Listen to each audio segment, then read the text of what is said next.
I am Daniel Madison. Why do people do magic? When people decide to learn magic and they decide to perform magic, what are they doing it for? Why are they doing it? There are quite a few different answers, but they all come from the same place, and I believe that those people are trying to achieve the same thing.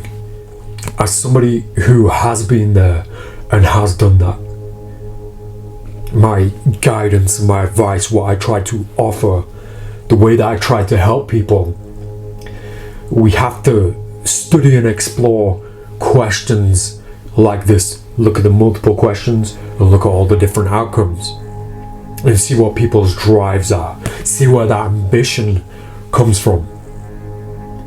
And although there are so many different beginnings and so many different ambitions, it's all kind of the same thing. It all narrows down to the same thing. There's a commonality in magicians. When people first get into magic, there's a commonality. Everything in life, all your decisions are made based on love or fear. Insecurity drives so many decisions. Insecurity and trying to overcome insecurity. And there's this commonality in magic, in magicians, in the whole community and industry, the whole business of magic. There's a commonality where almost every magician is fighting against his own or her own insecurity.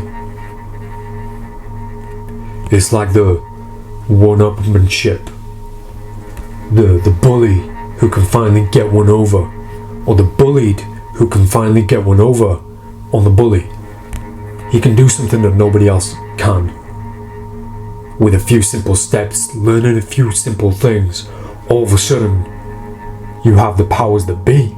You become the powers that be. You have these powers, these unearthly powers, and you can feel like a god. If you do it right, if you do it correctly, if you perform and execute magic correctly, you could start a religion. Insecurity is a huge drive for so many magicians. And this commonality where they all look the same and sound the same and have the same backstory. But insecurity is a huge thing that kind of carries. And although they, most from my experience, don't ever overcome that insecurity, they're still distracted from it a little bit, and they don't seem to want to. In the end, they don't seem to want to, or they forget. They're so distracted by this new talent, this new skill, this new godlike skill, that they forget about themselves.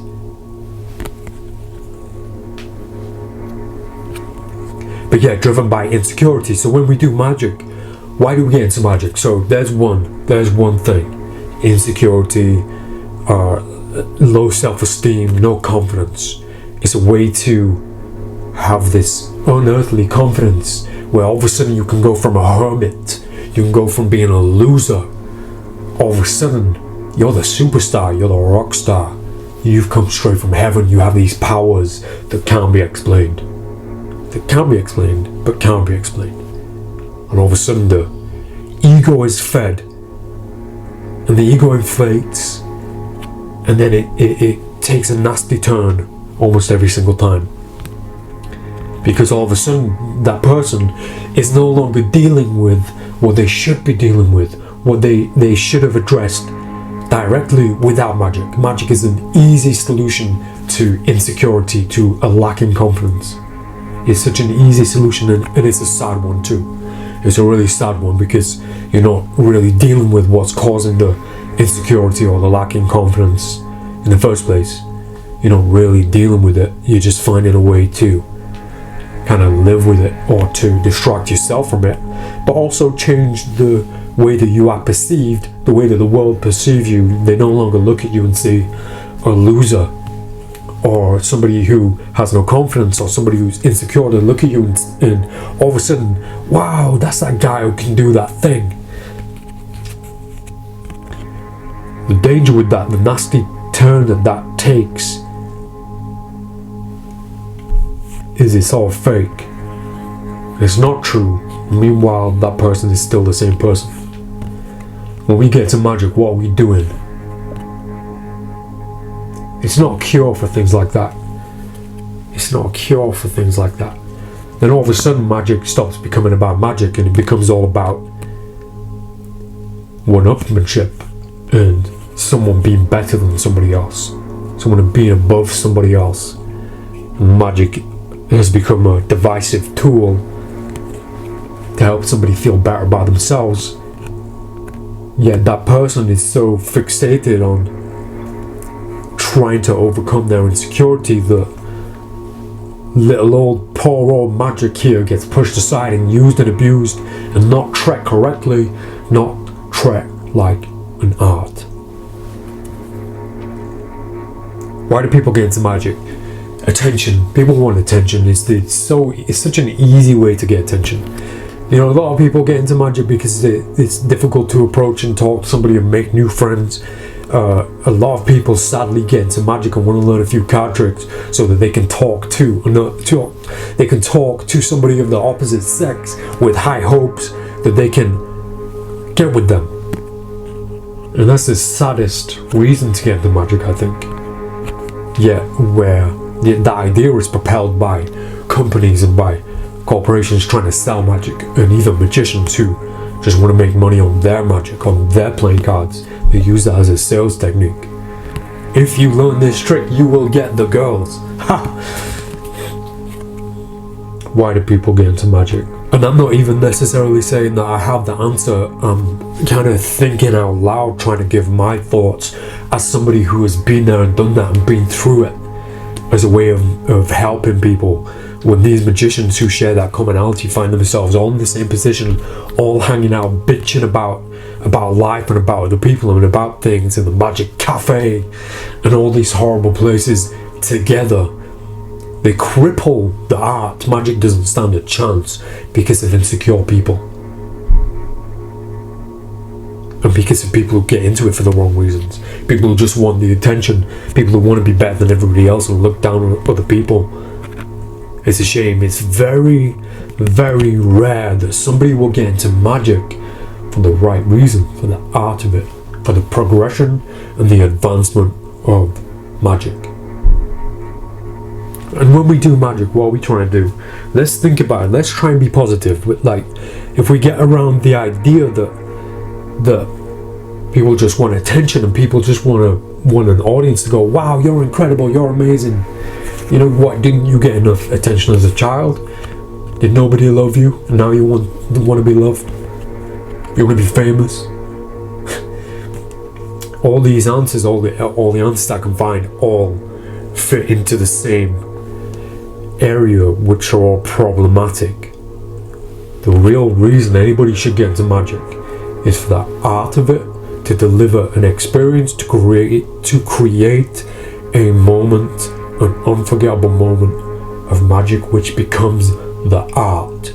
Magic is not about the magician.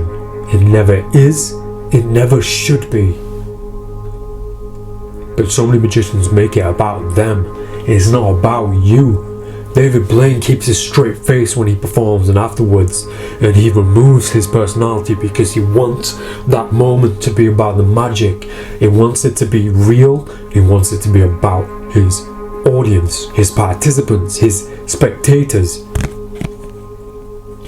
Do the trick. Perform your art. Allow them the space to react, to take it in, to believe it. The character is divisive. The character is divisive. It's a huge part of the performance. But the horrible alternative reflection of that is the magician who makes it all about himself. I can do this incredible trick. Look at me. Look how good I am. It's ugly. It was really ugly to see. The truth of it, the real art of it, is to create a moment of magic and let it exist. Let that person, let the audience experience that moment that you have created for them, as soon as you make it about you, you kill that moment. You want that audience to go away and remember that magic moment forever. If they remember you, brilliant. It means you did something right as a performer. If they speak of you highly in the right way, and they never speak of you above the magic is always bigger than you, then you did it right. If they come away and say, I saw this magician, he was really cool, can't remember his tricks though, that's a fail, huge fail. You're creating moments. We are here to create moments that allow people to experience something that brings them out of themselves, snaps them out of their minds, makes them question reality, and makes them question their own senses. Because that's how we bring about that sensation, that feeling, that experience of wonder and awe and amazement. We can't do that if we're trying to steal all the attention for us and say, look at me, I'm the guy who did that. Oh, you think that trick's cool? Here's my business card. Please tell all your friends my name. It's bad news. Why do we do magic? Why do we get into it? The real reason anybody should get into it is for the art of it, to deliver those experiences, to deliver moments of magic for people, not to gain a reputation, not to be seen as the cool magician. Magic is an art, and it always has the chance to continue to be an art, to be a very powerful art form, but it's always been ruined by magicians. Magicians kill magic. Very rare you see it done right and it done well. That's why there are so few people in the industry, in the magic world, in the magic community that we can actually call artists. I try to be one. I try to live up to it. But please note the word try. It's always an attempt. I'm always trying. I don't know if I'll ever achieve it, but at least I'm trying. I've made so many mistakes in my life, in my magic career over the past 20 years. Getting into magic companies, working for magic companies, trying to sell magic so that we can get rich, so we can have money and we can have attention. I know it was a mistake. I know that I've made those mistakes, and that's why I feel like I'm qualified enough to stand on this platform, on my podium, and talk about it, in hope to give that message that some people are doing it wrong. You know, a huge part of it, you are the huge part of it. You are the art. I am my art. This is my life. My life is an art. So delivering magic the way that I do, if there's no distinction, there's no separation between the magic and me. So when I deliver that experience to somebody, it is one thing. So they remember me, they remember the event, they remember the experience, but I'm never above the experience itself. It's difficult to do when you have to be selfless. You have to be very selfless. It's like try doing as many good deeds as you can. I do it every day, try my best to do as many good deeds as I can. Imagine this, you help an old lady across the road and you never tell anybody about it. That's very difficult for people to do, but I think it's worthwhile practicing that for yourself, for your spiritual self, and that mindset and that way of thinking. When you let that bleed into your magic, if you can deliver moments of magic that are real, not for Instagram, not for YouTube, not for cameras, but for a person, for a human, change the way they feel for 2 minutes, make them feel sensations and feelings and have an experience that they've never had before. Don't do it for likes, don't do it for YouTube or Instagram, do it for them, and to practice your own, to try and develop and evolve your own spirit. Don't tell anyone, don't catch on film. I think that's a really sound and a really valuable way of learning how to perform. The whole subject of performance and being a performer, a selfless performer, is for a different time. It's for a huge different subject. But right now, I wanted to spend some time talking about why people get into magic, what they do it for, and what their outcomes are, because it's on my mind. And I think I address those negatives that I hope some people listen to, and I hope it makes sense to some people who are listening, if people still are listening. I know that this is a rant. It definitely feels like a rant right now, and I kind of wish I hadn't started.